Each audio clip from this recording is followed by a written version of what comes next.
저는 레드오션은 결국 검증된 영역이라고 생각하거든요. 그리고 실제 지금도 가장 사건이 많은 영역이고요. 그런데 그런 대상을 무작정 포기한다는 건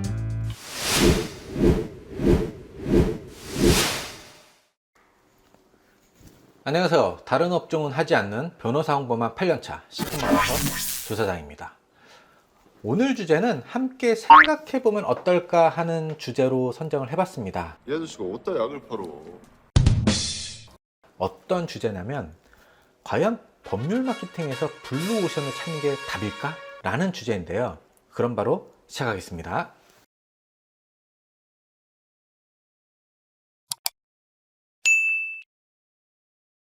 제가 상담을 하다 보면 변호사님들이 이혼 형사는 다들 하니까 저는 남들이 다루지 않은 주제를 하고 싶어요. 이런 말씀을 굉장히 많이 하세요. 이럴 때 과거에 저는 100% 동의했습니다. 그런데 지금의 저는 50%만 동의합니다. 세상 물정을 몰랐어. 저도 1년 전까지만 해도 상담할 때 블루오션을 찾아야 한다. 다른 변호사님과는 차별이 되는 주제를 찾아야 한다. 라고 강조를 많이 했어요. 물론 그런 제 생각은 아직도 유효합니다. 그런데 말이죠. 지금은 그 블루오션만이 길일까라는 질문에는 다소 회의적이에요.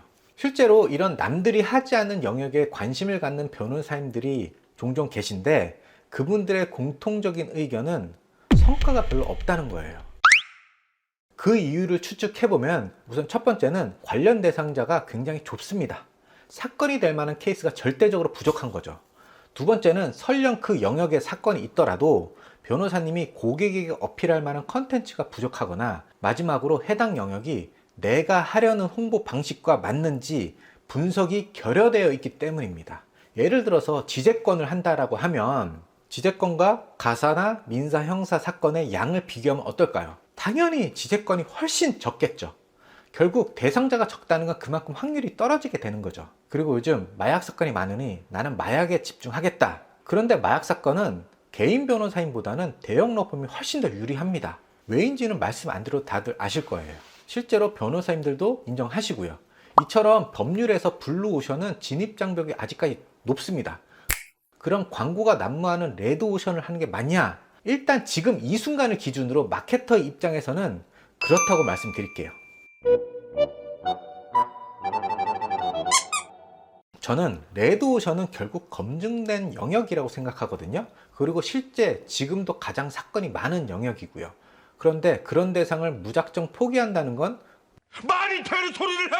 너무 많이 하니까 레드오션을 포기하고 남들이 하지 않은 것만 할래. 이런 전략은 굉장히 위험한 전략일지도 모릅니다. 그래서 저는 무조건 레드오션을 부정적으로는 볼 필요 없다고 생각해요. 어쨌든 실제로 광고를 가장 많이 하는 영역이 그만큼 사건이 가장 많은 영역이라는 건 이건 만고불변의 진리겠죠. 물론 또 여기서 이렇게 물어보실 수도 있습니다.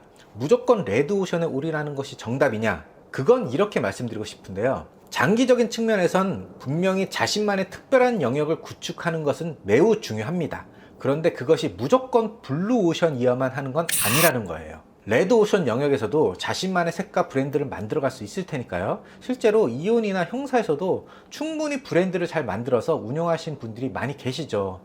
즉, 제가 오늘 말씀드리고 싶은 건 어떤 영역이냐 보단 결국 그 영역에서 자신만의 브랜딩과 철학 그리고 개성이 필요하다는 걸 말씀드리고 싶은 거예요. 누가 봐도 이건 이 변호사가 전문가야 하도록 말이죠. 변호사님들의 생각은 어떠신가요? 저야 그다지 뛰어나지 않는 어설픈 마케터니까 제 생각이 무조건 정답이라고 생각하진 않습니다. 여러분의 좋은 의견이 있다면 댓글 달아주세요. 저도 아직 많이 부족해서 많이 배우고 싶습니다.